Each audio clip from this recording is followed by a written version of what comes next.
C'est le dernier exemple du bras de fer en cours entre Varsovie et Bruxelles. Réforme de la justice et des médias, refus d'accueillir des réfugiés. Depuis l'arrivée au pouvoir des ultra-conservateurs, les atteintes à l'état de droit se multiplient en Pologne. Vladimir Vazak s'est rendu dans ce pays en pleine dérive anti-européenne. En arrivant à Varsovie aujourd'hui, il est difficile d'imaginer que cette ville est la capitale d'un pays en rupture avec l'Europe. Car s'il y a bien un État qui a bénéficié de son adhésion à l'Union européenne, au point d'être vu comme étant le bon élève de l'Est, eh bien c'est la Pologne. Et pourtant, depuis que ce pays est dirigé par le parti conservateur Droit et Justice, PIS en polonais, eh bien la rupture est de plus en plus profonde entre Varsovie et Bruxelles. Le dernier épisode était en juillet dernier, avec des manifestations à travers tout le pays, des centaines de milliers de Polonais qui ont protesté contre la réforme du système de justice. Et l'appel à manifester est parti de cet immeuble du centre-ville. Bienvenue chez Action démocratique. Ce n'est pas un parti, mais son action est politique. Action démocratique est financée par des dons. Ces jeunes militants sont devenus des experts pour mobiliser en ligne et lancer des campagnes, comme la plus récente pour le respect de l'état de droit. Ça, c'est une carte postale pour M. Jaroslaw Kaczynski, qui est le dirigeant du parti Droit et Justice, qui est au pouvoir. Des pétitions et cet été des manifestations dans tout le pays. La jeune génération, celle qui n'a connu que la Pologne démocratique et européenne, a retrouvé ceux qui avaient fait tomber le régime communiste. Dans beaucoup de ces rassemblements, il y avait des gens très jeunes. C'était pour eux un baptême politique, leur premier engagement citoyen, quelque chose de sérieux.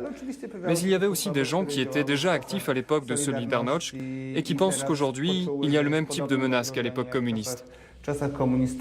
Le président a opposé son veto à 2 des 3 réformes de la justice, mais le combat continue. Avec le drapeau européen régulièrement brandi face aux forces de l'ordre, 2 mondes se font face. S'il y a un exemple qui résume à lui seul cette rupture entre l'Union européenne et la Pologne, c'est l'affaire de la forêt de Białowieża, à 220 km d'ici, vers l'est à la frontière avec la Biélorussie. Cette forêt est un patrimoine naturel protégé par l'UNESCO, mais le gouvernement a lancé une campagne d'abattage d'arbres parce qu'ils seraient malades. Colère des écologistes, et voilà que la justice européenne se saisit de cette affaire qui nous est résumée par nos collègues de la télévision privée polonaise TVN. Voilà le bois qui est prêt à partir, il est daté. Cet épicéa avait plus de 130 ans, il date du 19e siècle. À cette époque, la forêt était gérée par le tsar et les rois. Aujourd'hui, c'est par le ministre Chisko et il y laisse sa marque. Nous voyons les traces faites par les machines des bûcherons qui enlèvent l'écorce. Ces écorces sont l'habitat des espèces d'insectes protégés. C'est pour cela qu'il ne faut pas y toucher.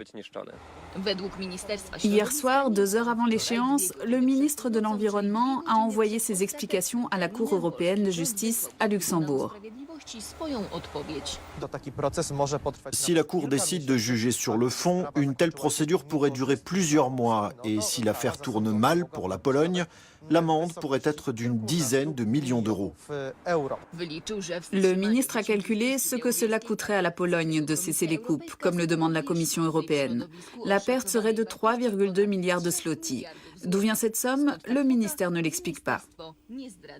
Le gouvernement a déclaré qu'il demanderait des indemnisations. Mais d'un point de vue juridique, il n'y a aucune base légale pour demander cela à la Commission européenne. C'est le ministre qui cause des dommages. Des dommages causés à tout le pays, selon l'opposition.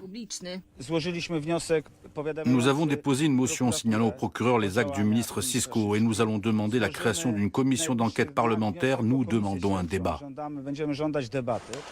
Les échanges entre le ministère et la Cour ne sont pas suspensifs. La première décision en référé n'est pas respectée et l'abattage continue.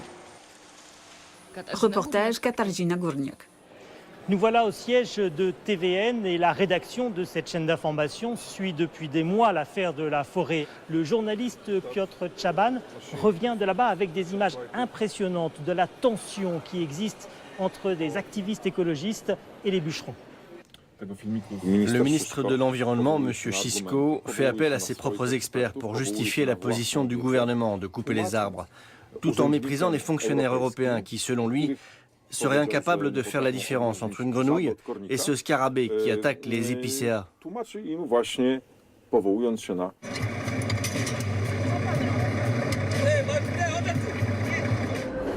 Varsovie, ville branchée, Varsovie, ville riche, où il n'y a presque pas de chômage.